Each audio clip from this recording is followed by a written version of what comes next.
Welcome to the final lecture video on the Introduction to Statistics Notebook. Um, in this video, we're going to discuss parameter estimation and confidence intervals. In the previous video, we talked about using the central limit theorem to help us perform a hypothesis test. And we gave the example of if you and I made a wager about the average salary of people in the US without advanced degrees. And in our case, we found that the null hypothesis that people without advanced degrees make $70,000 a year was false to a threshold of significance of 10%. If that's the case, we might be interested in answering the question, how much do people without advanced degrees make in the US?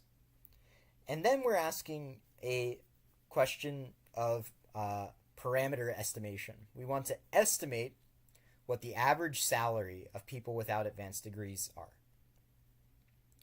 And just like in hypothesis testing, we don't just want to calculate an average because we've already done that. That's very simple to do. We would like to say something about how confident we are.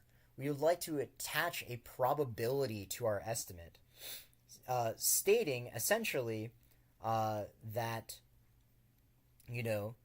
the sample mean is somewhat random. And if we drew more and more samples, we would see different means. But we want to get an idea of where the range over which we might expect the sample means to vary. And what is the probability of the actual average salary lying between, some upper and lower bound? So if we can use the central limit theorem to calculate the probability that a sample mean appeared, by or was found by random chance, we could also ask if I moved my new assumption, if I made a new assumption that the sample means were distributed centered on my sample mean, so if I shift this central limit theorem to be centered around this blue line, I can ask what would be the bounds for 90% or 95% or 99% of the probability in that distribution. How far would I have to go to the left and to the right of my sample mean before I got 90, 95, 99% of the area under this curve? That's the idea of a confidence interval. So if I center my central limit theorem distribution on my sample mean, just above $60,000 a year, I could equally well calculate how far to either side I need to go to capture 95% of the probability. And in this case, it turns out that 95% of the probability of this central limit theorem distribution lies between a lower bound of about $50,000 a year and an upper bound of $71,000 a year. Interestingly, this tells us that since $70,000 a year falls within the 95% confidence bounds, there's only 2.5% probability over here, 2.5% probability over here. So if we had set our threshold of significance somewhat lower, well, of course, we already know the p-value is 0.04. So we know how low we would have had to set the threshold such that evidence would not have been significant. But the point is, you can also you do hypothesis testing by calculating a confidence interval. There are some details to watch out for in terms of one versus two-tailed tests, which we also won't be discussing in these lectures when doing a confidence interval hypothesis test. But yeah, there's not much more to say about that. This video will probably be pretty brief. Just to dig in a little bit as to how I calculated that confidence interval. I first of all established the level of confidence I wanted, 95%. And then I can calculate the z-score that I need for capturing 95% of the probability on either side of 0, or symmetrically around my sample mean. So if I take the standard normal distribution, this PPF method is going to return the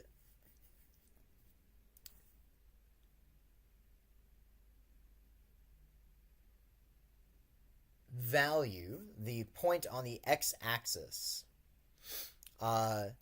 where however much probability I ask for is captured.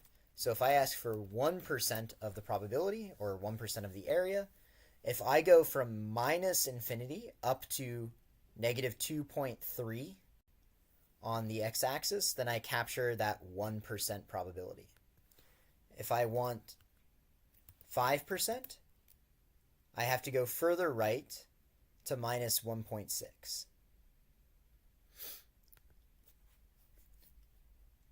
So I can ask where, for instance, 97.5% of the probability would lie. And that would be over at 1.95. And in fact, if we look at the value of C, it's exactly the same. So here I've done a little calculation. 1 plus 0.95 divided by 2, you'll find is 0.975.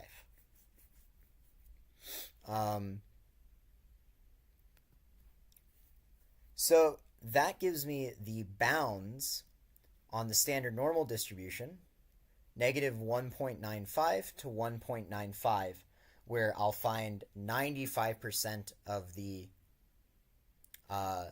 probability trapped or captured in between. And those bounds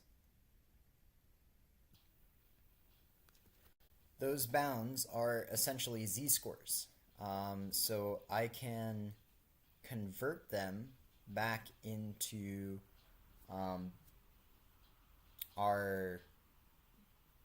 back to salaries by simply reversing this z-score formula. So I would take that 1.95, multiply by my standard error, and then add my new assumed true mean, which in this case is actually the sample mean, and that'll give me the upper and lower bound for my confidence interval. And in fact, if we look at this formula here, we see we take our sample mean and we're subtracting off C, that z-score bound, times the standard error, and also taking the sample mean and adding those things as well for the upper bound. So that concludes our discussion of parameter estimation and confidence intervals, as well as statistics in general. Don't forget, I'll also be uploading a video introducing the DW Mini project and sharing some tips and things to look out for. So make sure that you also check the lecture video list for that. And I'll also be adding that playlist of statistical tutorial videos from other sources in case that you find that this introduction was a little too brief or too confusing, just to point out some other resources available to you.